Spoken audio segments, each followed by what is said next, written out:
오늘은 성령 강림 주일입니다. 이 절기상으로 부활 절기가 지나고 나면 성령 강림 절기가 시작이 되는데요. 성령께서 오순절 다락방에서 기도하던 예수님의 제자들 가운데 강림하신 날을 기념하는 날, 기억하는 날이 바로 성령 강림 주일입니다.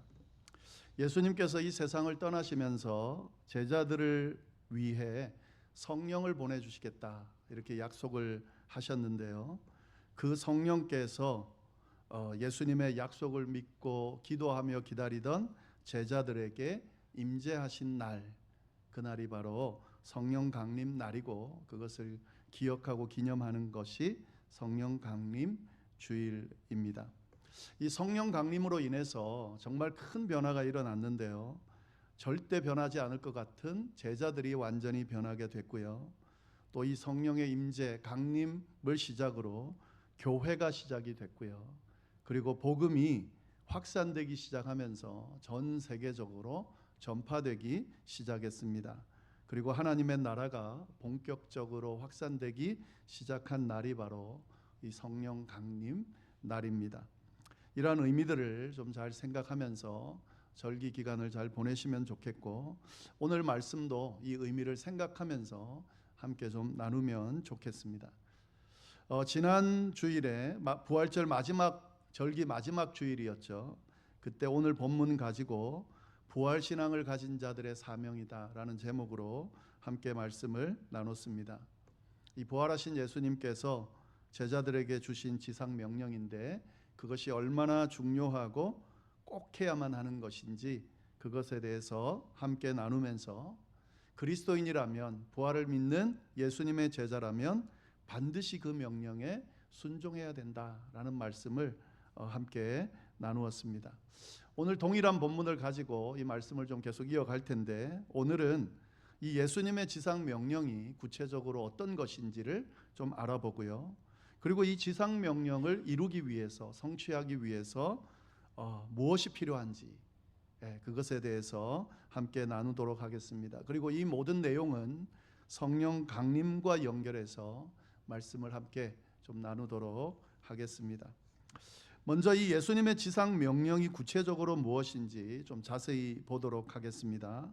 결국 전도하고 복음 전해라, 선교해라 하는 말씀인데요.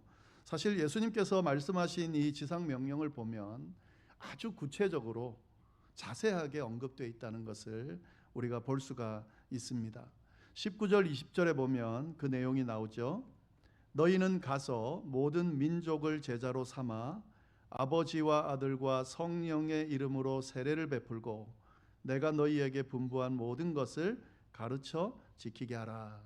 예수님의 지상 명령이죠. 우리 다 같이 한번 읽어보도록 하겠습니다. 너희는 가서 모든 민족을 제자로 삼아 아버지와 아들과 성령의 이름으로 세례를 베풀고 내가 너희에게 분부한 모든 것을 가르쳐 지키게 하라.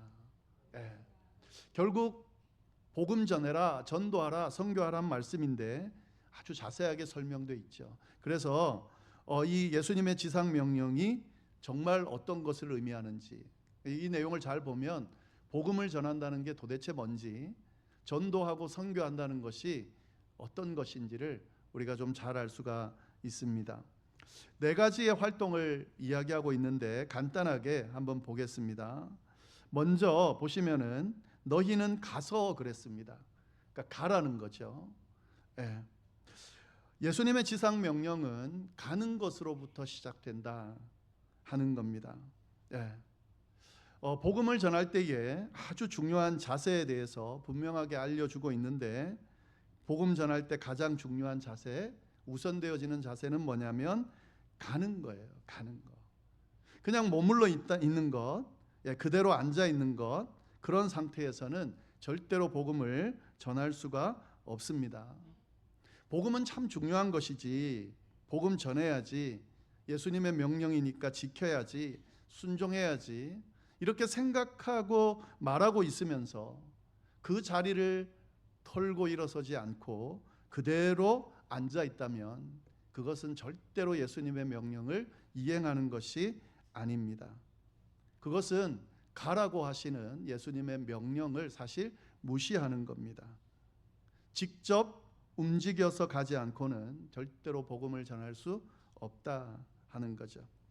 그래서 복음을 전하기 위해서는, 예수님의 지상 명령을 이행하기 위해서는 가는 것으로부터 시작된다 하는 거죠. 생각을 행동으로 옮길 수 있어야 된다는 거죠. 적극적으로 찾아갈 수 있어야 된다는 거죠.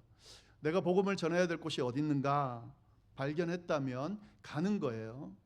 복음을 들어야 할 사람들이 있다. 가서 만나는 거예요. 복음이 필요한 사람들이 있다. 그러면 그 사람들을 찾아가서 만나서 전할 수 있어야 된다 하는 거죠.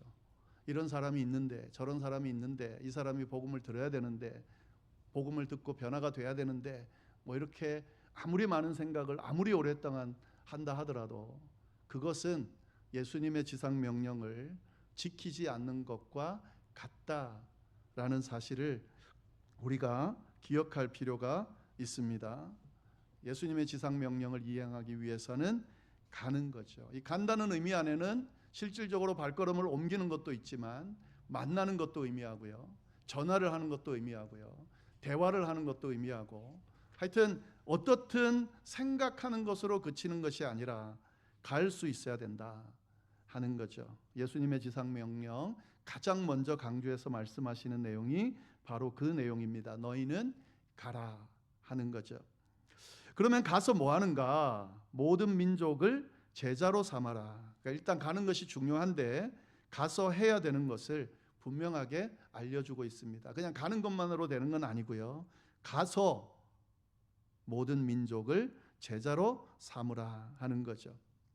제자를 삼는다는 것은 이 예수님의 가르침을 전하는 것이고, 그리고 그것을 따르도록 돕는 것까지를 의미합니다. 그냥 내가 복음을 전하고 그렇게 끝, 이게 아니라요, 전해진 그 복음이 이 사람에게 역사할 수 있도록, 그리고 그 복음을 들은 사람이 변화될 수 있도록, 그리고 그 복음을 들은 사람이 예수님의 제자로 세워질 수 있도록 사실까지 하는 것이 바로 모든 민족을 제자로 삼는 것이다 하는 거죠. 모든 사람들, 믿지 않는 사람들 교회로 나오라고 하는 것, 그것도 중요합니다. 그것부터 시작이 되는 겁니다. 그러나 궁극적으로 우리가 그들을 교회로 데리고 나와서 해야 하는 것은 뭐냐면 복음을 들려주는 거죠. 그리고 그 복음, 들려준 복음이 그에게 역사할 수 있도록 기도하면서 끊임없이 돌보는 거죠. 그리고 그가 이 복음 안에서 변화되어지도록, 예수님의 제자가 될 수 있도록 알려주고 보여주는 거죠. 예수님의 제자의 모습이 어떠한지 알려주고, 또 내가 예수님의 제자의 모습을 보여주면서 그가 예수님의 제자가 될 수 있도록 이끌어주는 것이 바로 예수님의 지상 명령 중에 아주 구체적인 것 중에 하나다 하는 거죠. 가서 모든 민족을 제자로 삼아야 된다 하는 거죠. 그리고 세 번째는 세례를 베풀라 그랬습니다. 아버지와 아들과 성령의 이름으로 세례를 베풀어라. 이 세례가 갖고 있는 의미는 뭐냐면 예수 그리스도를 믿는 자들이 공개적으로 그 신앙을 고백하고 그리스도 안에서 새로운 삶을 시작하는 상징적인 의식을 이야기하는 겁니다. 이 세례가 갖고 있는 의미는. 그래서 세례를 베푼다는 건 뭐냐면 공식화시키는 거죠. 내가 전한 복음을 받아서 예수님의 제자가 됐다면 그것을 사람들 앞에 공개적으로 드러낼 수 있도록 이끌어야 된다 하는 거죠.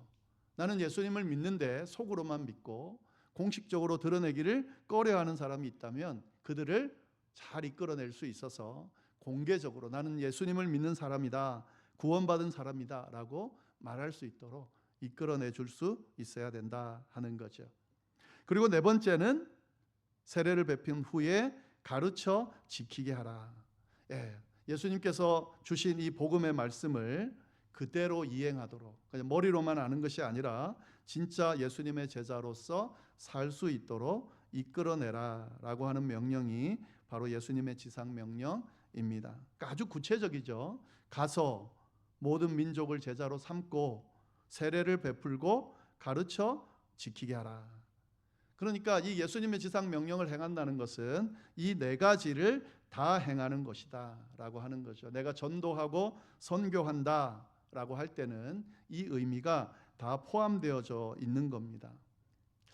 이 명령을 구체적으로 좀 잘 이해할 필요가 있는데요. 이 명령을 기준으로 나의 신앙 수준이 어떤지를 사실 점검해 볼 수 있습니다. 나는 복음을 들었는데 또 믿게 됐는데 어느 정도 수준인가? 누군가 내게 와서 복음을 전했고 또 제자가 됐고 또 예수님 안에서 세례받고 신앙생활하고 있습니다. 그러면 나는 어느 단계인가? 그걸 통해서 이 네 가지가 내게 잘 이루어지고 있다면, 결국에 예수님의 제자로서의까지 삶을 살고 있다고 하면 복음이 완전히 전해진 겁니다. 그러나 이 중에 뭐 몇 가지만 내게 있고 없는 부분이 있다면 부분적인 거죠. 이걸 기준으로 한번 잘 생각해 보시기를 바랍니다. 또 다른 사람을 위해서, 특별히 다른 사람을 전도하고 복음을 전할 때에도 이거는 아주 중요한 기준이 됩니다. 막연하게 저 사람을 교회로 데리고 와야지, 또 저 사람에게 복음을 전해야지, 이런 게 아니라 이걸 구체적으로 기준으로 삼으면 그 상대방의 수준이 어느 정도인지를 알 수가 있습니다. 그거에 맞춰서 기도하고 그거에 맞춰서 복음을 전하는 것이 중요합니다. 아예 복음을 듣지도 못한 사람에게 가서 뭐 예수님의 제자가 되고 세례를 베풀고 하는 것을 강요하는 것은, 그거는 아주 지혜롭지 못한 거죠. 가는 게 중요하죠. 그에게는 만나는 게 중요하고 그와 만나서 복음에 대해서 알려주는 게 중요한 단계가 있습니다. 그런 사람에게는 그렇게 접근하는 것이 중요합니다. 그런 사람을 바라보면서 왜 저 사람은 아직도 세례를 받지 않지? 교회를 나오지 않지? 믿음이 없지? 뭐 이렇게 그 사람에 대해서 못마땅해 하면서 지켜보고 다가가면 제대로 복음을 전할 수가 없습니다. 그 단계가 있기 때문에요. 그 단계에 맞게 기도하고 복음을 전하는 것이 중요합니다. 이렇게 그 구체적으로 예수님은 지상 명령을 우리에게 허락해 주셨습니다. 이 지상 명령은 목회자인 저나 선교사들에게만 전해진 명령이 아니라 예수 믿는 모든 그리스도인들에게 전해진 것이고요. 이것이 꼭 선교지에 가서만 이루어지는 것이 아니라 우리의 일상 가운데 이루어져야 되는, 우리의 삶 가운데, 가정 가운데, 그리고 우리의 직장 가운데, 또 교회 가운데, 우리 주변에서 우리를 통해 일어나야 되는 그런 이행되어져야 되는 명령이라는 것을 우리가 좀 잘 기억할 필요가 있겠습니다. 자, 그런데 오늘 말씀을 나누고자 하는 것은 이게 아니고요. 이건 당연히 알아야 되는 거고요. 언제 한번 더 자세히 이 말씀을 좀 나눌 기회가 있으면 좋겠는데, 오늘 나누고자 하는 말씀은 이 예수님의 이 구체적인 지상 명령을 이해할 때에 꼭 기억하는 것이 있는데 그것입니다. 그것을 오늘 함께 나누고자 합니다. 지금 제가 네 가지의 이 예수님의 지상 명령이 무엇인지를 말씀드렸습니다. 가야 되고, 그리고 제자를 삼아야 되고, 세례를 베풀어야 되고, 그리고 가르쳐 지키게 해야 된다. 근데 이 이야기를 딱 듣는 순간 어떤 생각이 들 수 있냐면, 야, 이건 내가 할 수 있는 것이 아닌데 하는 생각이 들 수밖에 없습니다. 이것은 사실 쉬운 일이 아닙니다. 어떤 한 사람에게 가서 그를 예수님의 제자로 삼고 세례를 베풀고 가르쳐 지키게 하는 것은 사실 쉬운 일이 아닙니다. 어쩌면 우리의 능력으로는 불가능한 일일 수도 있습니다.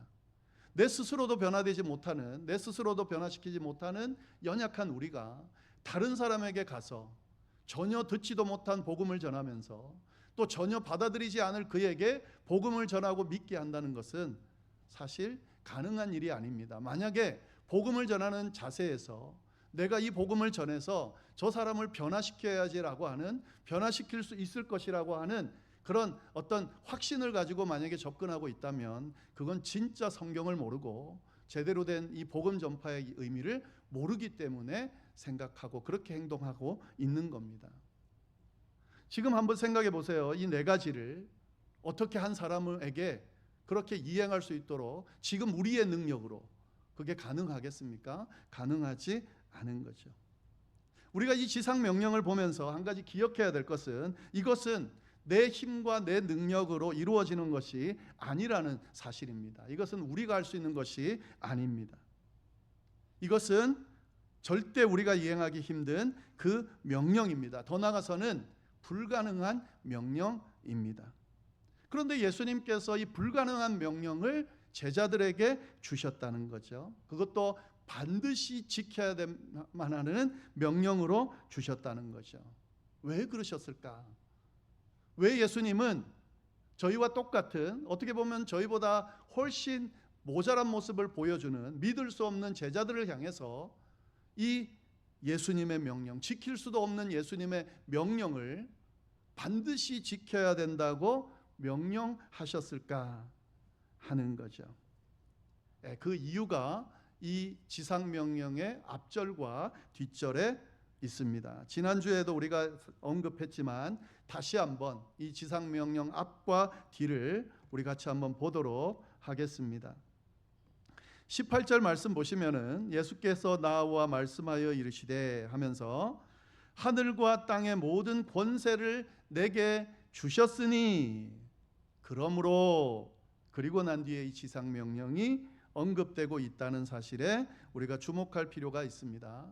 그리고 이 말씀을 하신 후에 지키게 하라 하고 난 뒤에 볼지어다 내가 세상 끝날까지 너희와 항상 함께 있으리라 라고 약속해 주신 말씀이 이어지고 있다는 것에 우리가 주목할 필요가 있겠습니다.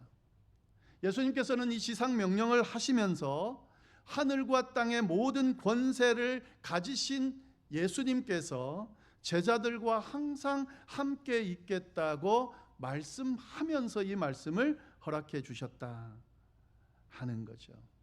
그 말은 뭐냐면 하늘과 땅의 모든 권세를 가지신 분이 항상 함께 해야만 이 지상명령을 지킬 수 있다라고 말씀하시는 것과 같은 겁니다. 하늘과 땅의 모든 권세를 가지신 예수님이 함께하지 않으면 이 명령을 지킬 수 없기 때문에 예수님께서 앞뒤로 이 명령을 하시기 전에 이 말씀을 하신 거다 하는 거죠. 이 지상명령은 기억하셔야 됩니다. 우리가 할 수 있는 것이 아닙니다. 하늘과 땅의 권세를 가지신 예수님께서 함께 하실 때 이 지상명령을 이룰 수 있습니다. 그러면 예수님은 곧 승천하시는데 이 세상에 안 계실 텐데 어떻게 함께 하시는가? 그게 바로 성령의 임재와 연결되는 거죠. 예수님께서 승천하시기 전에 누가복음 24장 49절에 제자들에게 이렇게 말씀하셨습니다. 볼지어다 내가 내 아버지의 약속하신 것을 너희에게 보내리니 너희는 위로부터 능력을 입히울 때까지 이 성에 유해라. 분명히 예수님께서 제자들에게 말씀하셨습니다. 위로부터 능력을 입히울 때까지 이 성에서 기다리라 하는 거죠. 제자들에게 주신 이 지상 명령을 이행하기 전에 분명하게 하신 말씀은 뭐냐면 위로부터 능력을 입히울 때까지, 그것이 먼저 돼야 된다는 거죠. 여기서 위로부터의 능력은 뭡니까? 하나님의 능력이죠. 또 다르게 표현하면 뭡니까? 하늘과 땅의 모든 권세를 받은 예수님의 능력을 의미합니다. 이 능력이 하늘로부터 임해서 그 능력으로 덧입혀질 때까지는 예수님의 그 지상 명령을 이행할 수 없다라고 이해해도 괜찮겠습니다. 그러면서 예수님 뭐라 그러셨냐면 또 사도행전 1장 8절에 드디어 이 말씀을 하셨죠. 오직 성령이 너희에게 임하시면 너희가 권능을 받고 예루살렘과 온 유대와 사마리아와 땅끝까지 이르러 내 증인이 되리라. 예루살렘과 온 유대와 사마리아와 땅끝까지 이르러 내 증인이 되리라. 이 말씀은 결국 예수님의 지상 명령을 요약해 놓은 거죠.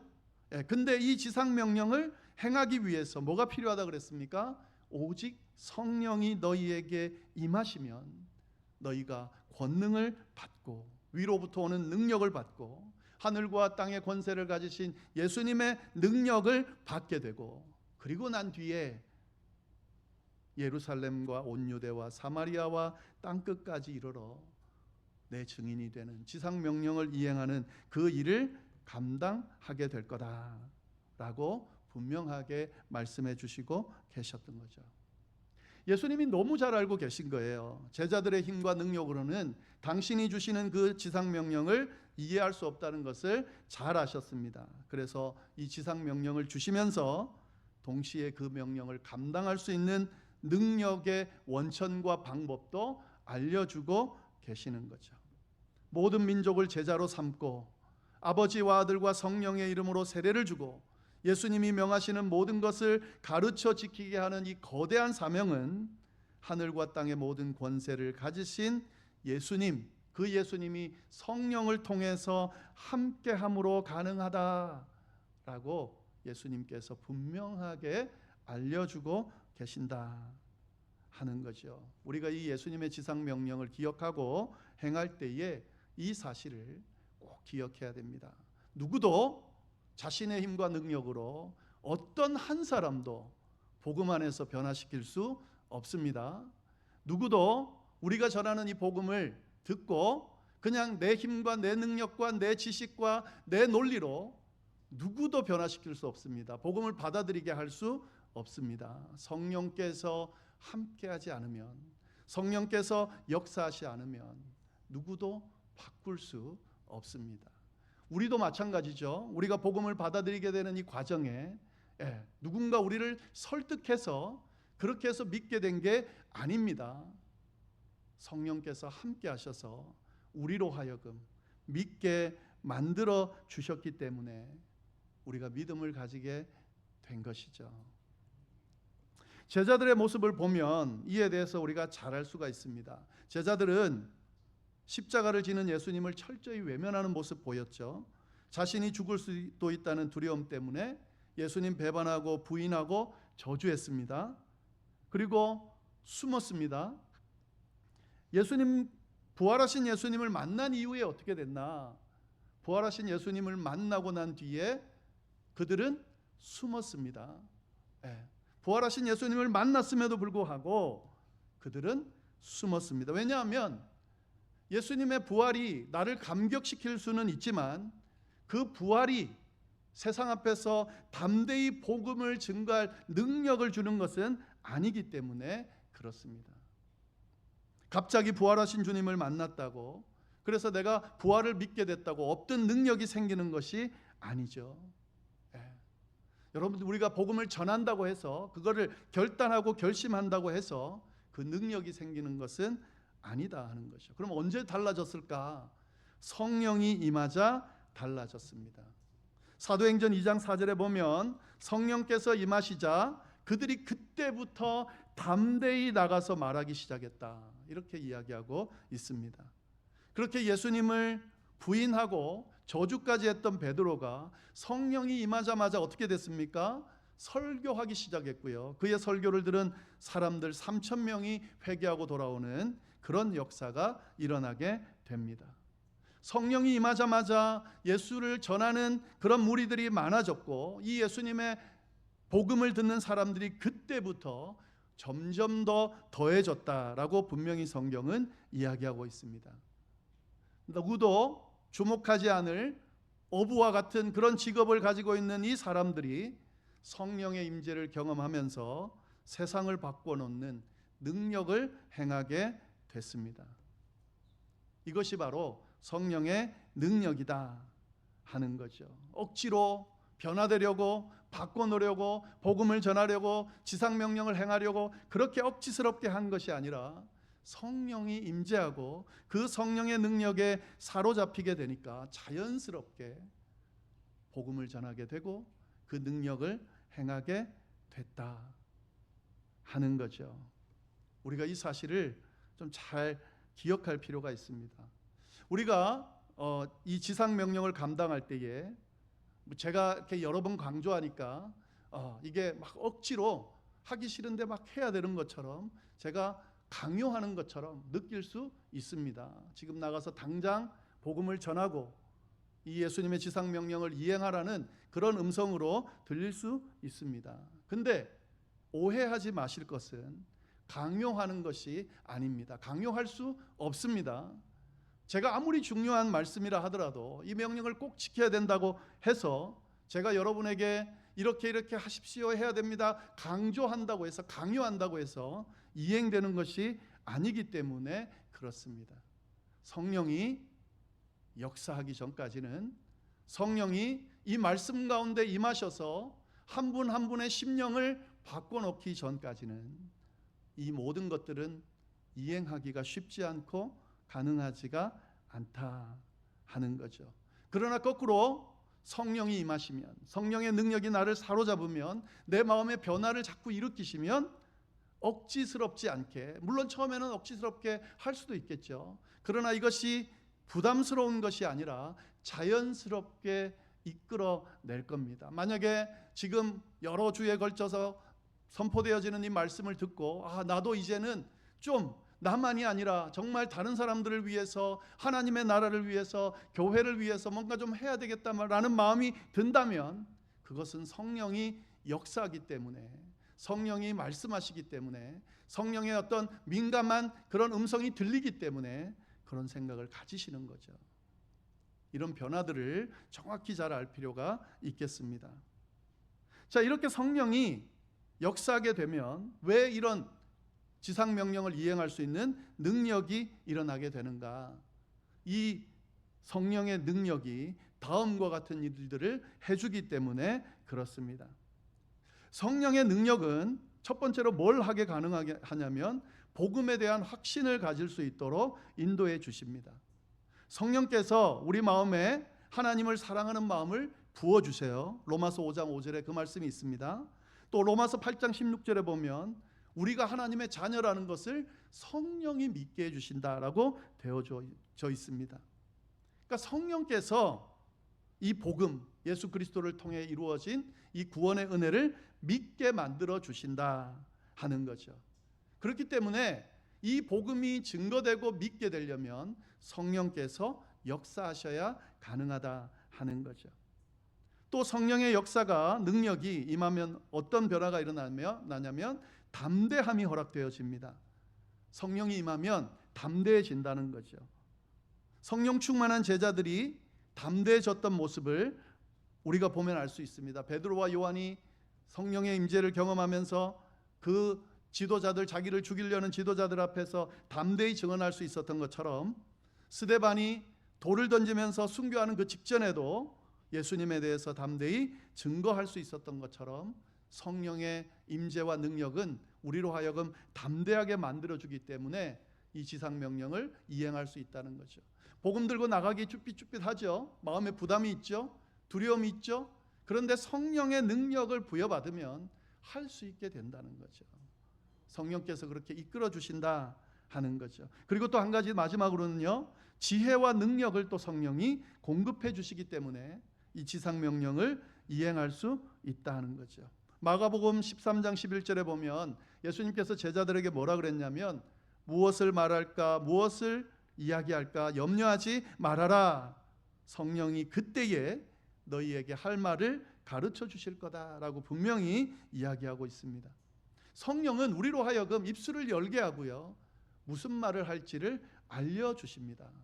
누군가에게 복음을 좀 전하고자 하는 자에게 전화해서 또 찾아가서 무슨 이야기를 하지? 그게 분명하지 않고 그게 좀 모호해서 찾아가기를 두려워하는 분들이 있을 수 있습니다. 그러나 만약에 그에게 복음을 꼭 전하고 싶다는 마음만 있는 거라면, 마음이 있다면 성령께서 그 입술을 열어서 할 말을 들려주실 겁니다. 어떻게 접근할지 방법을 알려주실 겁니다. 이렇듯 성령께서 주시는 능력으로 예수님께서 주신 지상명령을 감당할 수 있습니다. 오늘 성령 강림 주일을 맞아서 예수님의 이 지상명령과 연결해서 오늘 말씀을 드렸습니다. 좀 잘 연결해서 이해하시면 좋겠고요. 부활을 믿는, 부활신앙을 가진 그리스도인들, 지금 오늘 신앙을 가지고 있는 우리들에게 하나님께서 지상명령을 이행하라고, 주변에 아직도 믿지 않는 사람들, 복음을 들어야 되는 사람들, 구원받아야 될 사람들, 믿는 자들로 하여금 위로를 받아야 될 사람들이 참 많이 있다. 너희가 이제 제발 너희 것만 챙기지 말고 나가서 좀 나누고 증거하고 전파하라고 하시는 이 음성을 들으실 수 있기를 바랍니다. 이 음성 가운데 그러나 너를 홀로 보내지 않을 거다. 내가 함께하면서 내가 이룰 거다. 너는 나와 함께 발걸음을 옮기면 된다라고 친히 말씀해 주시는 그 주님의 함께하심의 그 위로와 또 함께하시는 그 격려의 말씀과 함께 그 말씀을 받으시고 지상명령을 이행하는 이 삶을 살아가실 수 있게 되기를 간절히 바랍니다. 그래서 아리조나 열방교에 속한 모든 성도님들과 저희 교회가 주님께서 주신 이 지상명령을 잘 이행하면서 주님 앞에 섰을 때에 야, 참 잘했다. 이 지상명령을 지키려고 참 애썼다. 칭찬 듣는 우리 모두가 될 수 있기를 간절히 바랍니다. 기도하겠습니다. 하나님 아버지, 참으로 감사합니다. 귀한 말씀을 통하여 우리를 도전하여 주시고 믿는 자로서 어떻게 살아야 하는지를, 무엇을 행해야 하는지를 알려주셔서 참으로 감사합니다. 우리로 하여금 성령을 통해 믿게 하시고 또 그 믿음을 가지고 신앙생활 하게 하심에 감사하고, 이 믿음이 우리에게 고이지 않고 우리 가족들에게, 자녀들에게, 후손들에게, 또 이웃들에게, 이 온 세상에 흘러 넘치는 역사가 일어날 수 있도록 인도하여 주옵소서. 이 모든 것들을 가능하게 해 주실 성령에 사로잡혀서 성령의 능력을 온전히 드러내며 주님의 지상 명령을 이행하는 우리 모두가 될 수 있기를, 또 저희 교회가 될 수 있기를 간절히 바랍니다. 감사하며 모든 말씀 예수님의 이름으로 기도드립니다. 아멘.